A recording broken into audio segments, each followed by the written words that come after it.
Jadi ini logikanya orang tirakat. Jadi jangan hanya dimaknai menyiksa diri. Pak, ndak zamannya Pak tirakat itu Pak. Sekarang fasilitas hidup banyak, ngapain tirakat-tirakat segala. Ndak, tirakat itu adalah latihan. Dalam rangka apa? Ya biar kualitas diri kita tambah meningkat.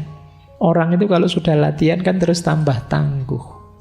Latihan apa? Latihan tidak tergoda oleh hal-hal duniawi. Tirakat itu puasa, tapi tidak untuk melemahkan diri, tapi demi daya tahan. Ini menarik. Logika seperti ini kalau dalam falsafah Cina ada istilah yin yang. Yin yang itu kebalikannya. Puasa itu kan harusnya lapar, kita jadi lemah. Tapi uniknya puasa itu membuat kita tambah kuat, daya tahan kita tambah hebat. Sama seperti melekan. Melekan tapi dalam rangka nanti kalau kita tidur bisa lebih nyenyak.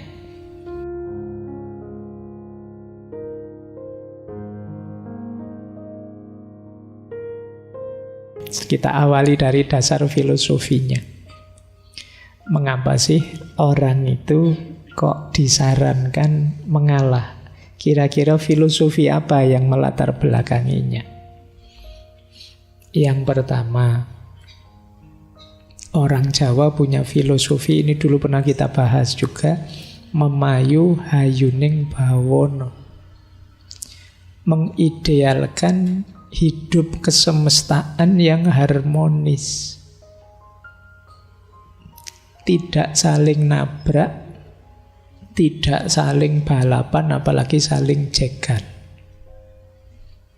Kalau bisa hadir kita, itu kalau diterjemahkan letterlek itu, memayu itu memperindah, mempercantik. Mempercantik hayuning bawono, indahnya alam semesta. Bawono itu sudah indah, kehadiran kita semoga menambah indahnya atau menegaskan keindahannya. Dan itu sulit kalau mindset kita mindset menang kalah. Mindset kita harus mindset harmonis, saling mendukung, saling menguatkan.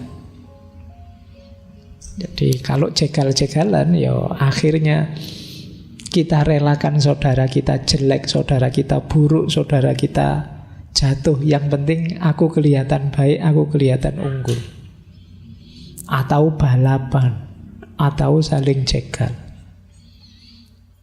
Nah, di titik ini maka filosofi wani ngalah tadi jadi relevan. Jadi yang ada di pikiranku adalah kenyamananmu, kebahagiaanmu, ketentramanmu. Engkau juga begitu. Itu akhirnya yang terjadi apa? Bukan saling jegal, tapi saling mengalah. Sampean dulu, Anda monggo sampean dulu, ndak enak saya. Nah, jadi hidupnya jadi tidak kemerungsung.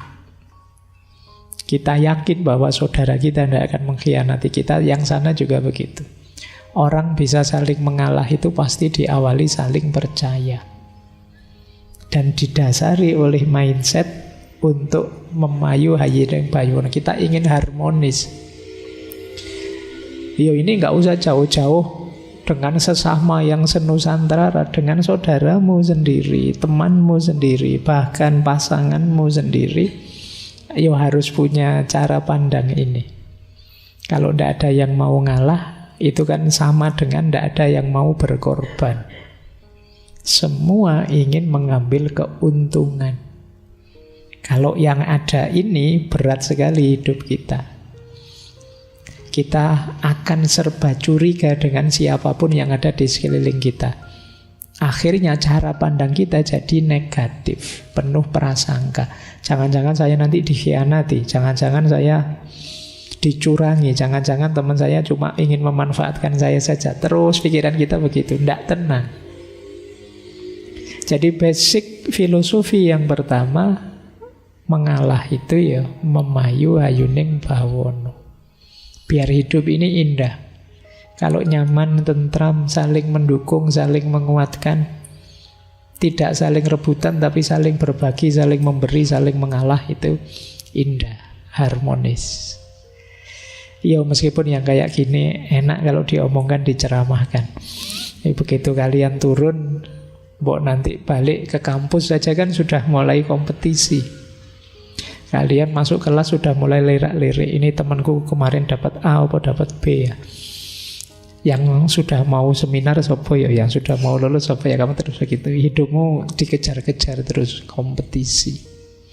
Nanti begitu lulus ganti kamu lirik kiri lirik kanan, yang sudah nikah siapa ya.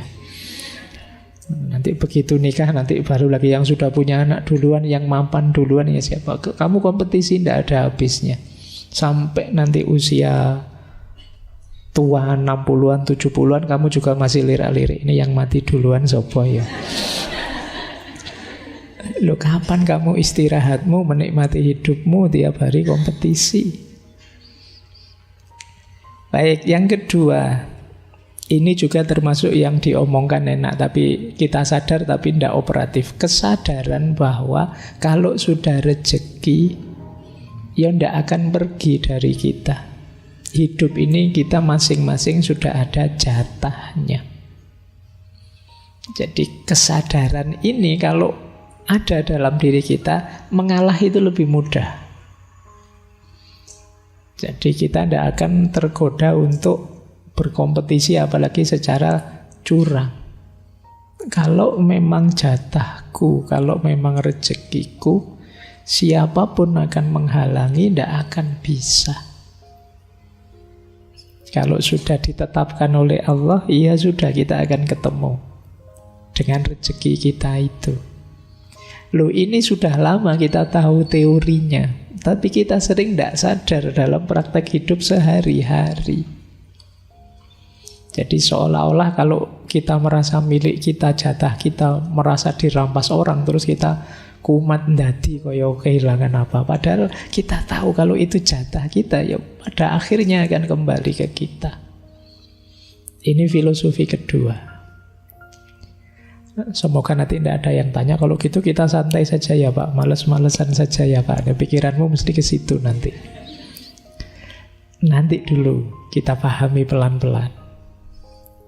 Baik, jadi tapi kan kita menerima kalau saya bilang hidup kita ini masing-masing sudah ada jatahnya.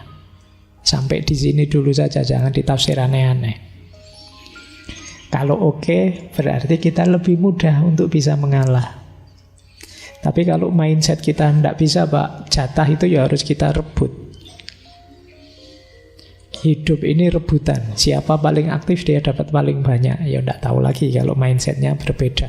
Makanya bulan ini saya kasih judul cara pandang yang berbeda. Ini yang kedua. Yang ketiga, ini nyambung memayu hayuning bawono tadi. Orang Jawa itu sangat mengutamakan solidaritas sosial, kerukunan, keguyupan. Itu jadi nilai yang sangat diutamakan. Itulah kadang-kadang ada orang kritik, wah orang Jawa itu kok seneng basa-basi ya, kalau di depan senyum, tapi ya malah. Karena mereka lebih mengutamakan keguyupan. Jadi ndak apa-apalah ada yang ganjel, ndak apa-apa saya ada ndak enaknya, tapi jangan sampai kebersamaan ini pecah. Nah, itu yang menyebabkan kadang-kadang orang kritik begitu tadi. Nah, kalau kita filosofinya kebersamaan, nanti tabrakan dan saling jegalnya mesti agak berkurang. Jadi mengutamakan solidaritas sosial. Tidak apa-apalah saya pilihannya ini, kamu pilihannya itu. Kita masih temen toh. Jangan sampai hanya beda pilihan terus kita pecah. Padahal nanti yang kita pilih terus ganti kubu. Kamu sudah terlanjur gegeran, kamu sudah terlanjur marah-marahan sejak 5 tahun yang lalu, sekarang mau diperpanjang lagi. Nah, ayo kita kedepankan solidaritas, kebersamaan. Apapun yang terjadi kan tidak mengubah kenyataan bahwa kita ini bersaudara. Kita ini sama-sama ada di ranah yang sama. Kita ada di lapangan yang sama. Terus yang keempat, jiwa mengalah itu bisa tampil dengan mindset apa sih dunia ini? Ada yang lebih hakiki yang harus kita perjuangkan. Jadi kalau sekedar kejayaan duniawi, kemewahan duniawi, kesuksesan duniawi, monggo saja. Saya tidak rebutan. Ini mindset kesadaran bahwa ada yang lebih hakiki dalam hidup ini. Jangan sampai dibalik. Harusnya dunia adalah bekal kita untuk akhirat yang lebih hakiki. Kalau dibalik nanti yang akhirat kita korbankan demi kejayaan duniawi. Nah, ini namanya orang yang sadar ada yang lebih hakiki. Jangan sampai kita mengorbankan yang ini. Bahwa kita harus memperjuangkan pilihan dan aspirasi kita, iya. Tapi jangan mengorbankan yang lebih hakiki. Misalnya terus kalian bikin berita-berita hoax. Itu kan mengorbankan yang lebih hakiki. Kamu tahu bahwa itu bohong, tapi kamu blow up saja, mumpung menguntungkan pilihanku. Nah ini berarti kesadaran ini tidak ada di kalian. Kalau kesadaran ini tidak ada, sulit orang ngalah. Jadi orang ngalah itu karena sadar yang dia pasrahkan, yang kemenangan yang dia berikan ke yang lain, itu bukan sesuatu yang hakiki. Monggo sajalah kalau cuma uang, kalau cuma ketenaran, kalau cuma kejayaan, kesuksesan duniawi, monggo saja. Saya ndak kemerungsung untuk rebutan di situ. Nah ini kesadaran akan yang lebih hakiki. Kemudian ini juga kuat di Jawa, rasa malu dan harga diri.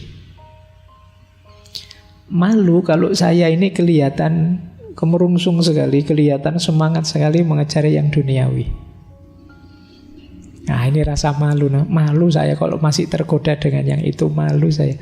Malu ini sebenarnya kelihatan sederhana, tapi kalau dalam dunia tasawuf ini makomnya tinggi. Orang bisa jadi orang baik itu antara lain karena masih punya rasa malu. Pingin sih ya korupsi, tapi malu Nanti kalau ketahuan betapa jatuh hancur semuanya. Nah, ini rasa malu. Boleh nanti kalau ada yang pingin nulis tesis ya, malu sebagai solusi pemberantasan korupsi misalnya. Nah, karena orang kalau sudah tidak tahu malu itu sulit direm. Yang bisa ngerem merasa dalam dirinya sendiri, rasa malu tadi. Makanya dalam tasawuf itu ada makom namanya muraqabah. Makom muraqabah itu makom seseorang yang merasa diawasi terus oleh Allah. Karena merasa diawasi terus oleh Allah, maka dia merasa tidak nyaman, malu kalau melakukan yang buruk-buruk. Jangankan yang buruk-buruk, yang tidak pantas saja kadang juga malu. Kenapa? Sadar bahwa Allah selalu lihat saya. Meskipun di kamar sendirian, tidak satu pun orang tahu. Tapi kan Allah tahu ya, malu nanti. Meskipun tidak ada CCTV-nya, tapi CCTV-nya Allah kan selalu on. Nanti di akhirat diputer. Malu kita ya kalau dilihat. Nah ini rasa malu. Rasa malu ini menguatkan kita untuk tidak terlalu diburu, digoda oleh dunia sehingga kita mudah untuk mengalah. Jadi ini basis filosofinya. Yang terakhir, kenapa orang Jawa mudah mengalah? Karena dalam tradisi dan cara pandang Jawa, manusia itu disarankan memperbanyak tirakat.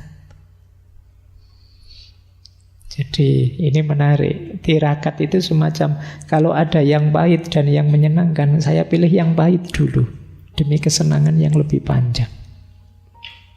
Itu logikanya orang tirakat. Seperti orang puasa. Saya punya uang sih, makan sehari 3 kali bisa, tapi saya milih puasa saja biar nanti bisa buka puasa. Ini tirakat. Nggak apa-apa, kamu menang dulu. Kalau kamu kemerungsung sekali pengen dapat, monggo, saya terakhir saja. Ini yang kadang-kadang dalam konteks tirakat. Bisa sakti dan lain-lain tadi itu ya jalannya tirakat tetap. Ya istilah tirakat mungkin dekat dengan bahasa Arab, meninggalkan. Jadi meninggalkan kan bukan berarti tidak punya, saya punya, cuma saya hindari dulu. Itu tirakat. Saya masih ingat dulu saya pernah menjelaskan ini, tapi lupa di sesi apa. Jadi ini logikanya orang tirakat. Jadi jangan hanya dimaknai menyiksa diri. Pak, ndak zamannya Pak tirakat itu Pak. Sekarang fasilitas hidup banyak, ngapain tirakat-tirakat segala. Ndak, tirakat itu adalah latihan. Dalam rangka apa? Ya biar kualitas diri kita tambah meningkat. Orang itu kalau sudah latihan kan terus tambah tangguh. Latihan apa? Latihan tidak tergoda oleh hal-hal duniawi. Tirakat itu puasa, tapi tidak untuk melemahkan diri, tapi demi daya tahan. Ini menarik. Logika seperti ini kalau dalam falsafah Cina ada istilah yin yang. Yin yang itu kebalikannya. Puasa itu kan harusnya lapar, kita jadi lemah. Tapi uniknya puasa itu membuat kita tambah kuat, daya tahan kita tambah hebat. Sama seperti melekan. Melekan tapi dalam rangka nanti kalau kita tidur bisa lebih nyenyak. Nah, ini menarik logikanya. Sakit tapi demi lebih sehat. Dalam hidup ini banyak kita harus milih sakit dulu untuk lebih sehat. Jogging itu kan capek, sakit, tapi kan biar kita lebih sehat. Minum obat itu kan pahit, tapi kan demi lebih sehat. Kalian menghindari minyak-minyak itu kan pahit. Wong minyak itu gurih, enak. Apalagi daripada ndak makan nasi, mending kan kamu sering begitu, ndak nasi, ndak gorengan, ndak itu kan sering menyiksamu. Tapi dari sakit ketersiksaan itu melahirkan kesehatan. Jadi sunnatullahnya orang hidup itu begitu. Yo yang ndak mau sakit, yo nanti akhirnya panen penyakit. Yang bisa menahan rasa sakit sementara, dia akan sehat sampai ke depannya. Ini logika semacam yin yang. Hidup ini memang bolak-balik seperti itu. Baik, jadi kalau kalian tidak bisa dicegah kenikmatan sesaatmu, ya siap-siap kamu akan dapat sakit jangka panjang.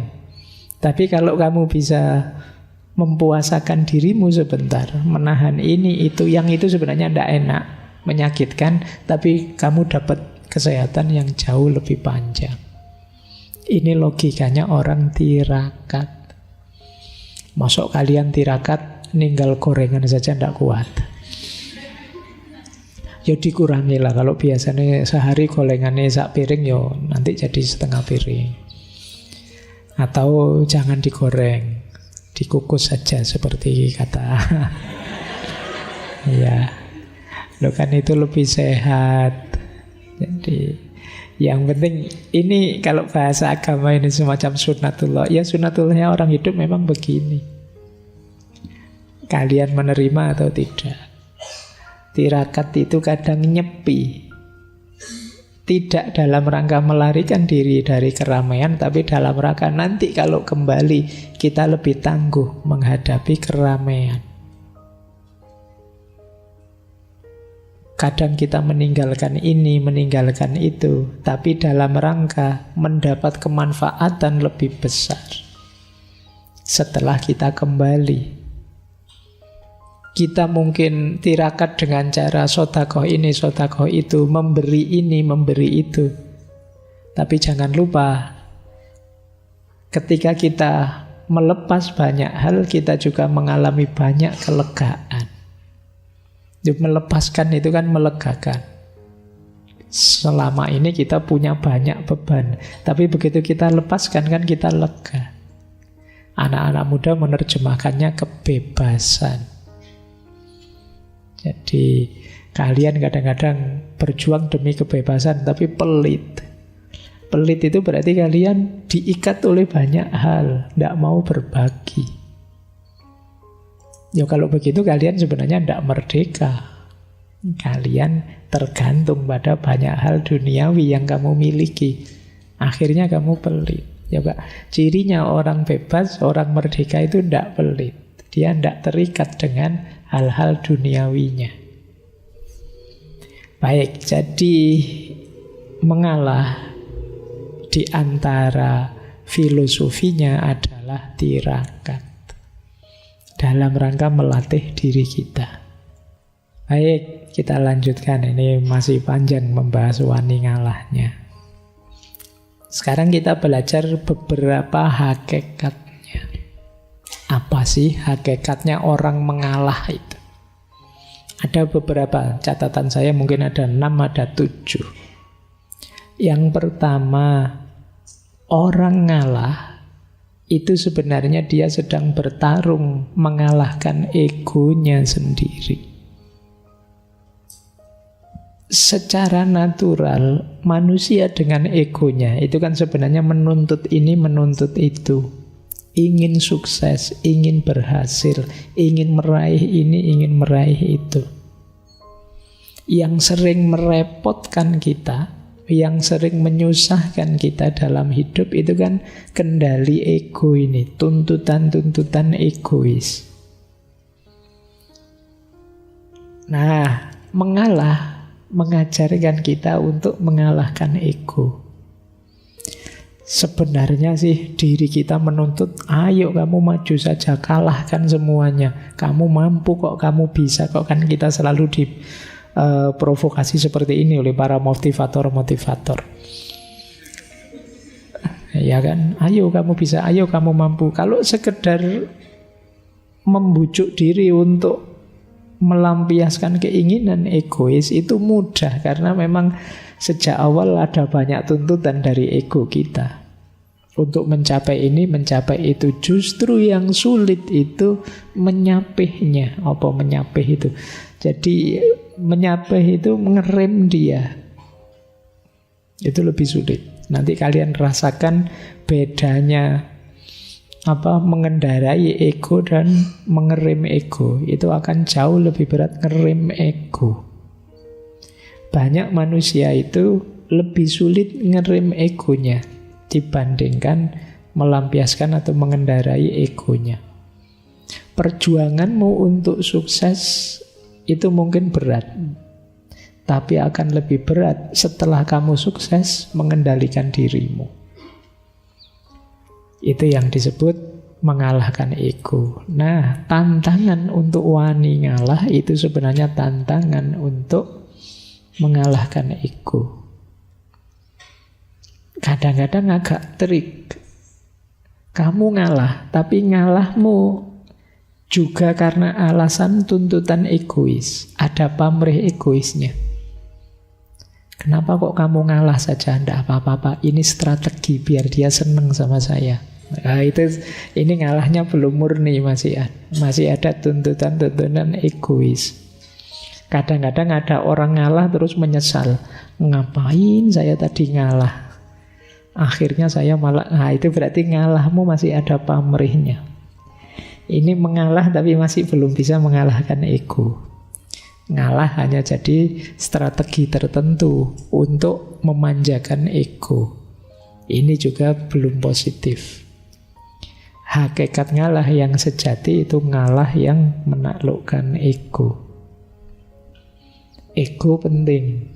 Karena kalau tidak ada ego, tidak ada keinginan hidup, tidak ada gairah, semangat meraih ini itu, hidup kita nanti dingin.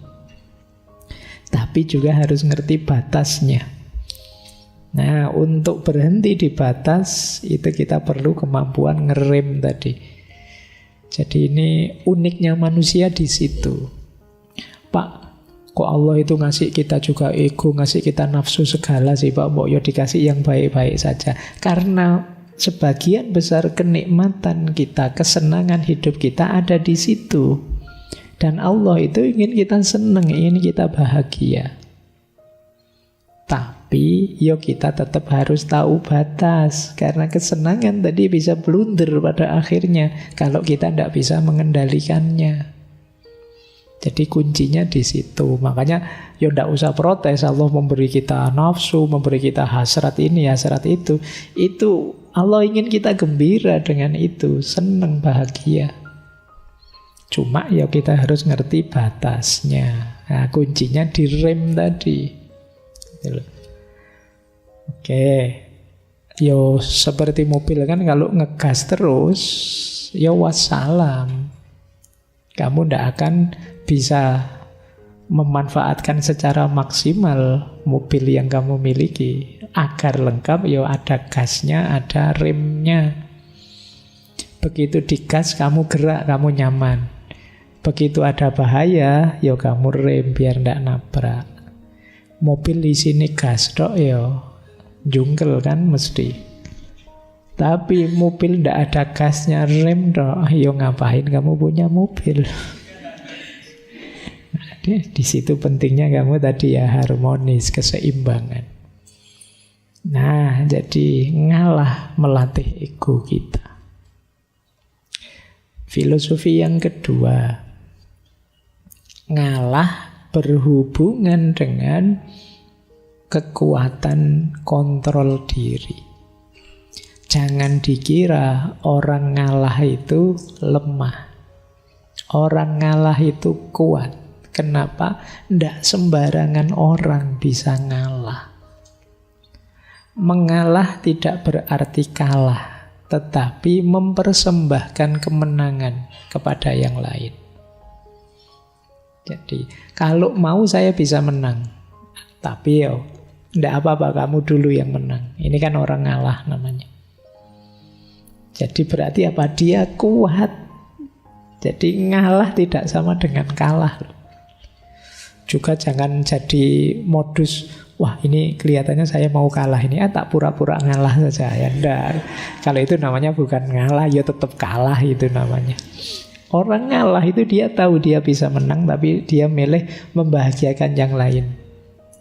Biar dia saja yang menang, itu ngalah. Dan ini berat, karena ego tadi. Maka hakikatnya mengalah yang kedua, mengalah itu kekuatan. Jangan dikira ngalah itu kelemahan. Hanya orang yang batinnya kuat yang mampu mengalah.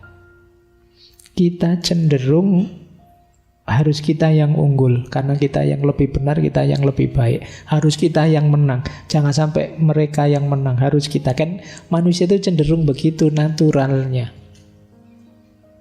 Tapi kalau ada orang, biarlah kemenangan ini aku persembahkan untuknya saja. Oh ini orang kuat. Dan jangan dibayangkan akan ada di sekitar kita sebentar lagi. Sulit. Cuma boleh kalian pakai, saya bilang tadi ya, sebagai senjata dalam konteks-konteks tertentu hidupmu. Kadang-kadang kamu perlu ngalah. Kalau tidak kamu latih, kamu tidak bisa ngalah. Kalau tidak ada orang yang mau ngalah, hidup ini tidak berputar. Kenapa tidak berputar? Kalau semua orang ingin mengejar kenyamanan, keenakannya sendiri, kacau hidup ini. Misalnya orang tua kok tidak mau ngalah sama anaknya, habis anaknya. Misalnya bapaknya mau kerja, ini kerja saya yang capek lah, kok enak ngalah mau dikasih ke anak-anak, istri tidak usah lah, tidak ada yang ngalah. Guru tidak mau ngalah sama muridnya, sama siswanya. Dosen tidak mau ngalah sama mahasiswanya. Sahabat tidak mau ngalah sama sahabatnya. Kalau tidak ada satu pun orang yang mau ngalah, yo selesai. Hidup ini kacau mesti. Tabrakan semua. Kalau semua hanya pakai logika, lah kok enak, lah kok nyaman. Kalau semua pakai logika, lah kok ini, selesai hidup kita. Sangat berat kita tanggung. Saya datang duluan kok, ya saya harus duduk paling depan dong. Dan jangan deket-deket, saya butuh tempat untuk saya sendiri 2 meter. Kalau kalian misalnya, oh itu tidak mau ngalah. Nah, jadi ayo menguasai diri kita, tunjukkan bahwa kita kuat. Jadi kita sanggup melepas sesuatu yang kita anggap berharga. Nah, ini jadi kalau tadi hubungannya dengan mengalahkan ego, yang kedua dengan kekuatan batin. Hanya orang-orang yang batinnya kuat yang bisa mengalah. Yang ketiga, orang yang mengalah itu kemungkinan adalah orang yang sudah tidak tergoda lagi, tidak terikat lagi oleh hal-hal duniawi. Kalau kalian masih sangat terikat, mudah tergoda, sulit untuk ngalah. Masih mudah terjebak dengan godaan-godaan untuk menang, untuk unggul, untuk nomor satu. Makanya di situ ada peribahasa Jawa yang menurut saya menarik untuk hidup nyaman, tidak terlalu terikat dengan dunia. Sing wis lunga lalekno, sing durung teko entenono, sing wis ana syukurono. Oh, ini kalimatnya menarik ya, kayak kita kemarin waktu belajar self love itu, cuma ini dalam bahasa Jawa. Jadi sing wis lunga lalekno, yang sudah lewat ya lupakan saja, ngapain diingat-ingat terus memberati pikiran. Berarti kita terikat dengan hal itu. Yang belum datang ya kita tunggu. Tidak perlu cemas, tidak perlu khawatir, wong belum datang. Ya kita tunggu saja. Ngapain kita gelisah, ngapain kita stres tentang sesuatu yang belum datang. Pak, nanti jodoh saya cocok enggak Pak ya? Jangan saya itu orangnya begini ya Pak. Jodoh saya kayak gimana? Ngapain kamu sibuk mikir jodoh? Wong masih nanti. Nanti ya dipikir nanti. Wah, nanti pasangan saya kayak gimana ya Pak? Lah dipikir lagi. Sudah dibilangin jangan dipikir. Wong itu masih nanti. Yang belum datang ya ditunggu. Kalau sudah datang baru kita baca, kita sesuaikan, kita beradaptasi dan lain sebagainya. Wong belum ada sosoknya, kamu sudah, saya latihan beradaptasi Pak. Beradaptasi buat apa? Wong masih belum jelas. Ya ditunggu saja. Tidak perlu putus asa, tidak perlu stres. Nah, yang sudah ada ayo disyukuri. Apapun itu yang kita miliki sekarang. Nah, nanti yang sudah ada akan jadi masa lalu, ya sudah kita lupakan. Yang sekarang kita syukuri pada akhirnya akan lewat. Yang kita tunggu akan datang jadi masa sekarang. Nah, yang akan datang akan ada lagi. Ini hidup, bagian dari cokro manggilingan kalau dalam bahasa Jawa. Kita nikmati saja tanpa perlu terikat, tanpa harus baper. Jadi biarkan berjalan sesuai sunatullahnya. Nah, ini ketidakterikatan duniawi. Orang yang sulit sekali mengalah itu biasanya punya banyak keterikatan. Iya sih Pak, mau saya kasih ke teman ini, tapi jangan-jangan nanti saya butuh, saya perlu. Saya kan juga harus punya prestasi juga Pak. Saya kan juga harus perlu ini, perlu itu. Jangankan yang prestasi, kadang barang apa-apa saja kan, ya kamu sudah saatnya dibuang, tidak kamu buang-buang. Jadi akhirnya kamar kos-kosanmu itu sekedar sendok saja dari warung. Eman-eman loh Pak, ini siapa tahu nanti foto. Ada yang begitu ya. Wah, itu kadang-kadang. Jadi kamar kita isinya ndak karu-karuan wis. Nah, terlalu banyak terikat. Yo kamu pakai siapa tahu kan, siapa tahu nanti butuh Pak, siapa tahu ada. Dan sampai tahunan, sampai kamu boyong ke kampung juga masih ndak kepake. Nah, nanti perlu belajar lagi logika minimalisme dulu ya. Bagaimana hidup itu jangan terlalu diberati oleh kepemilikan. Yuk, jangan terlalu terikat. Iya, kita memang butuh hal-hal duniawi. Kita perlu ini, perlu itu, tapi jangan terikat. Terikat itu namanya harga mati. Sudah, enggak, kalau enggak ini enggak bisa Pak, saya harus punya ini, saya harus punya itu namanya terikat. Oh, kalau enggak ada ini saya masih ada ini kok Pak, kalau enggak ada itu saya masih bisa ini, itu namanya enggak terikat. Waduh, listriknya mati, enggak apa-apa, masih banyak bisa melakukan hal lain tanpa listrik. Sinyalnya kok seret, enggak apa-apa, ya berarti enggak usah pegang HP yang perlu sinyal, game yang enggak pakai Nah, ada banyak alternatif kok, enggak usah takut. Tapi kalau kamu terikat di satu atau dua hal, ya nanti akibatnya tadi, egomu semakin besar. Jadinya kamu sulit ngalah. Oke ya. Baik, ini hakikat mengalah yang ketiga. Hakikat yang keempat. Orang itu bisa mengalah kalau dalam dirinya sudah muncul cinta yang tulus pada sesama, pada apapun yang ada di sekelilingnya. Tanpa adanya cinta, mengalah tadi mungkin hanya strategi untuk lagi-lagi memanjakan ego.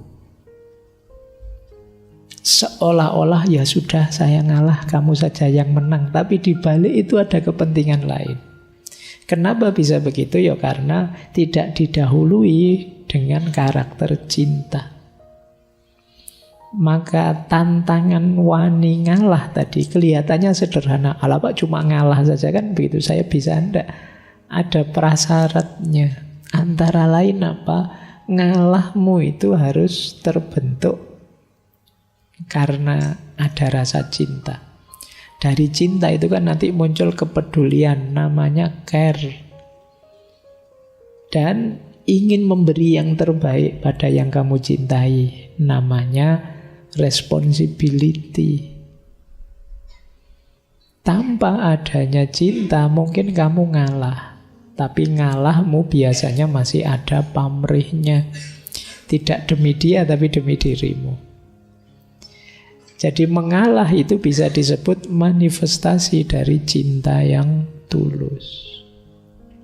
Tanpa ada cinta, mengalahmu belum tuntas. Dengan adanya cinta, mengalah itu nanti jadi manifestasi keikhlasanmu, manifestasi pengorbananmu atas nama cinta. Baik, ini tidak perlu saya jelaskan lama-lama ya. Kalau tentang cinta kalian sudah tinggi wawasannya, infonya sudah banyak. Saya lanjutkan. Yang penting yang keempat sudah ya. Jadi ternyata ada hakikat cinta di balik mengalah. Orang yang benar-benar jatuh cinta bisa dilihat hidupnya saling mengalah, bukan saling egois. Jadi kalau cinta kok masih saling menuntut, masih menuntut untuk dibahagiakan, dipuaskan, dinyamankan, ini masih negosiasi, masih belum cinta. Aku memberi apa, kamu memberi apa. Tapi kalau sudah cinta yang tulus, isinya tadi saling mengalah. Aku memberi yang terbaik untuk dirimu, kamu memberi yang terbaik untuk diriku. Karena kita sama-sama memberikan yang terbaik, ya kita sama-sama meningkat pesat. Maka orang yang saling mencintai itu kan, kalau ini cintanya tulus, ya kualitas dirinya naik pesat gara-gara cintanya. Yang semula tidak begini sekarang bisa, yang semula biasa-biasa bisa luar biasa ketika orang jatuh cinta. Itu hebatnya energi cinta. Hanya bisa ditandingi oleh energi patah hati. Ya, patah hati juga energinya luar biasa. Ya manfaatkan energi itu ya. Energi itu kan penting. Kalian kalau tambah energi kan tidak bersemangat apa-apa. Ya siapa tahu ada yang banyak patah hati, nanti kita bisa bikin pembangkit listrik tenaga patah hati. Baik. Iya, karena tidak butuh batu bara, tidak butuh lagi. Baik, kita lanjutkan. Ini yang keempat, hakikatnya mengalah. Yang kelima, kenapa sih orang bisa mengalah? Karena jiwanya adalah jiwa yang luas. Hatinya hati yang pemaaf. Orang yang ngalah itu kan kuncinya 3. Dia mengutamakan yang lain, mendahulukan yang lain, dan memaafkan yang lain. Ini kan seorang pengalah. Nah, berarti apa? Selain penuh cinta, orang yang mengalah itu sebenarnya punya karakter pemaaf. Hatinya luas. Dan memaafkan ini penting. Ada cerita mungkin ya teman-teman, pernah saya singgung beberapa kali kemarin waktu Maulid Nabi. Rasulullah itu kan pernah satu ketika ada tetangga beliau, orang Yahudi yang benci sekali sama beliau. Setiap kali Rasulullah berangkat sholat subuh pagi-pagi, selalu diludahi oleh orang ini. Begitu lihat Rasulullah lewat, diludahi, cus pokoknya itu. Ya, dan Rasulullah ini ya karena jiwanya sangat luas, sangat pemaaf, pengalah, kalau dalam istilah malam hari ini, ya beliau terima saja itu. Nah, pada akhirnya satu ketika setelah berhari-hari seperti ini terus, tiba-tiba satu pagi ketika Rasulullah berangkat ke masjid, tidak ada yang meludahi. Malah heran Rasulullah, loh ini mana ludahnya yang tiap hari datang. Akhirnya beliau tanya pada orang di situ, ini mana orang ini yang biasa meludahi saya? Oh, beliau Rasulullah sedang sakit, makanya tidak sempat meludah. Ya kalau sakit masih nyempet-nyempetin meludah, ya kebangetan. Nah, begitu tahu sakit, Rasulullah terus dengan kebesaran hati beliau, sifat pemaaf dan pengalah beliau, ya terus didatangi orang ini. Dan orang ini betapa tersentuh hatinya, karena ternyata engkau yang orang tiap hari aku ludahi adalah orang pertama yang menjengukku waktu sakit. Ini kan luar biasa, jiwa pecinta, jiwa pemaaf, jiwa pengalah. Dengan contoh ini kalian boleh bilang mengalah ternyata memang bukan berarti kalah. Pada akhirnya kan tetap yang menang Rasulullah. Orang ini kan terus jadi masuk Islam. Nah, mungkin saja dengan mengalahmu ada banyak keberhasilan, kesuksesan, buah dari mengalahmu yang lain. Nah, ini penting. Ya, memaafkan itu kan nilai yang mulia. Di situ saya tulis, memaafkan itu membahagiakan meskipun berat. Yang pertama apa? Dengan kita memaafkan itu mengurangi kegelisahan kita, mengurangi kegelapan hati kita. Orang yang tidak memaafkan itu kan orang yang dendam.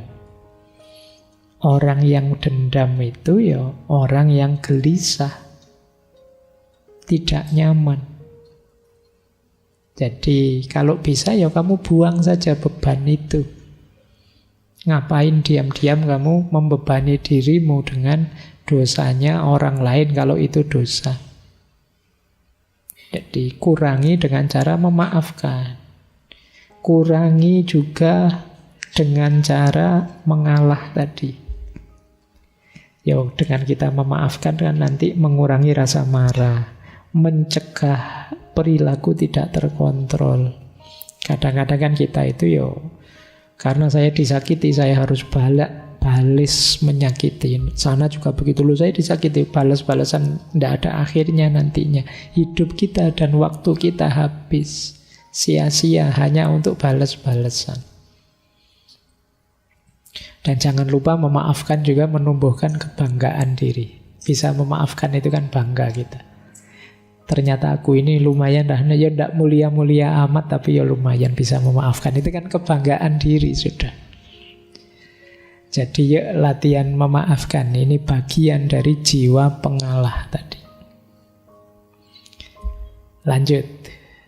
Nah, ini yang sering disebut orang.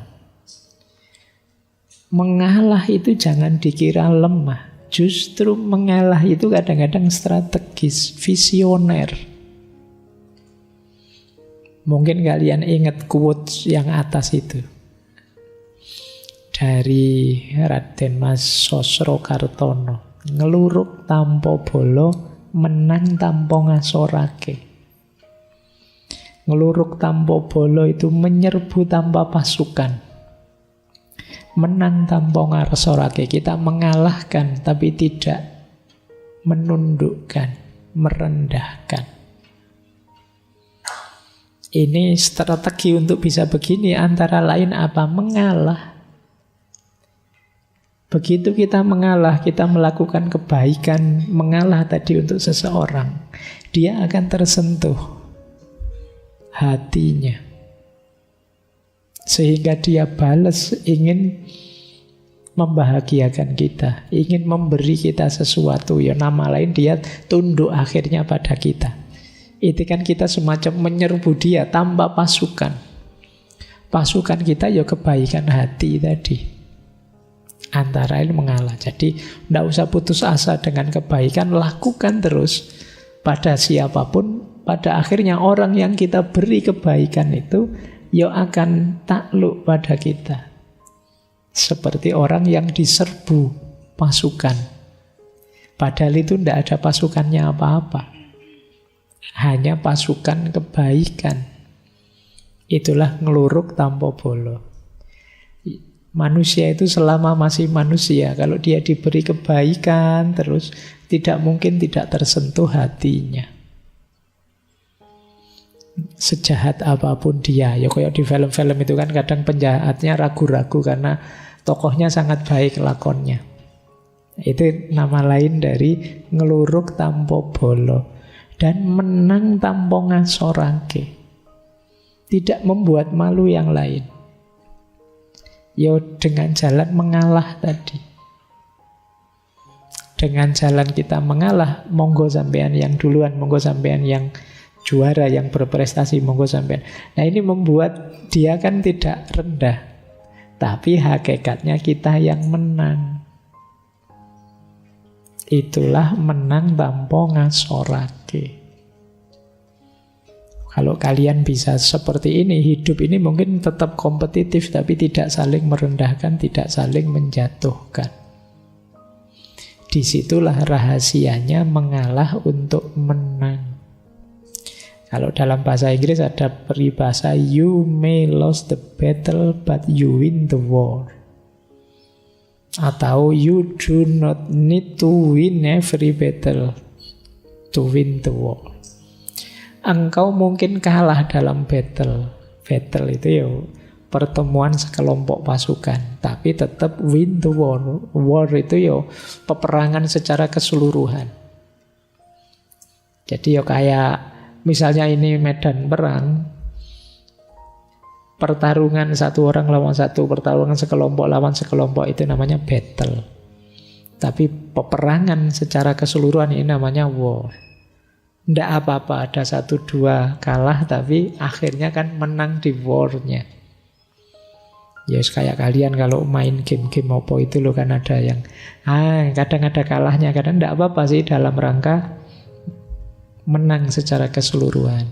Persis kayak kalian kalau main catur. Kadang-kadang tidak apa-apa wis, kudanya dikorbankan, bentengnya dikorbankan, prajuritnya dikorbankan, asalkan nanti kita menang. Itu lost the battle but win the war. Kalah battle-nya tapi menang war-nya. Tidak apa-apalah sekarang IP saya rendah jadi lulusnya biasa-biasa, kamu cum laude, di sisi ini saya kalah. Tapi dalam hidup yang sebenarnya nanti, wah saya sukses luar biasa jadi pengusaha konglomerat, kamu cuma pegawai saya misalnya. Nah itu lost the battle tapi win the war. Nah ini jadi kadang-kadang mengalah itu bisa dijadikan strategi. Di banyak kisah-kisah perang Ya nanti kalian bolehlah baca-baca strateginya Sun Tzu atau Three Kingdom dan lain sebagainya. Banyak strategi-strategi ini dipakai. Diumpankan ini biar kalah, kemudian di strategi yang di sini sengaja ngalah biar yang secara umum menang dan lain sebagainya. Itu namanya lost the battle tapi win the war. Ini penting. Yo hidup juga harus taktis. Jangan nyeruduk terus, maju terus. Gampang kalah. Ada strategi mundur sebentar, ada ngalahnya, tapi nanti kita memenangkan seluruh peperangan.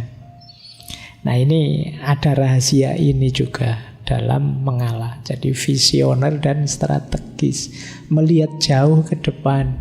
Tidak apa-apa sekarang saya kalah, tapi ke depannya nanti saya sudah target ke sana. Dengan modal sekarang saya bisa menang. Nah ini namanya lost the battle tapi win the war. Ini hakikat mengalah yang ke-6. Hakikat ngalah yang ke-7. Ternyata banyak hakikatnya ya. Padahal judulnya cuma 2 kata, wani ngalah, tapi rahasianya luas.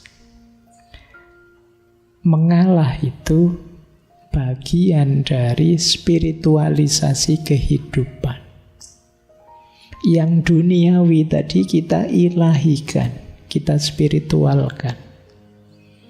Ada yang bilang ngalah itu sebenarnya dari akar kata ngawah. Mengawah, mengilahi. Hal-hal duniawi kita spiritualkan. Mengilahi itu begini loh. Kalau kita punya uang, kita pakai untuk seneng-seneng makan dan lain sebagainya, ya wajar saja itu. Yang duniawi kita pakai untuk dunia. Tapi ketika uang ini kita sedekahkan untuk fakir miskin, anak yatim dan lain sebagainya, berarti uang ini kita spiritualkan, kita ilahikan. Nah, mengalah juga punya logika seperti itu. Biarlah aku membahagiakanmu, biarlah aku berikan ini untukmu, itu kan ngalah. Tapi dengan ini yang aku berikan tadi, kalau aku nikmati sendiri ya itu nilainya biasa saja. Tapi begitu aku berikan padamu, nilainya jauh berbeda. Sekarang dia bersifat spiritual. Sama-sama uangnya dibuat main dengan dibuat sedekah itu kan beda. Ketika dibuat sedekah, uang ini jadi spiritual. Kemenangan kita juga begitu. Kepemilikan duniawi kita juga begitu. Nah, cara menspiritualkan antara lain dengan cara mengalah tadi. Jadi, menspiritualkan peristiwa sebagai sarana menuju Allah. Tidak lagi fokus pada keuntungan atau kemanfaatan duniawi. Inilah hakikatnya mengalah.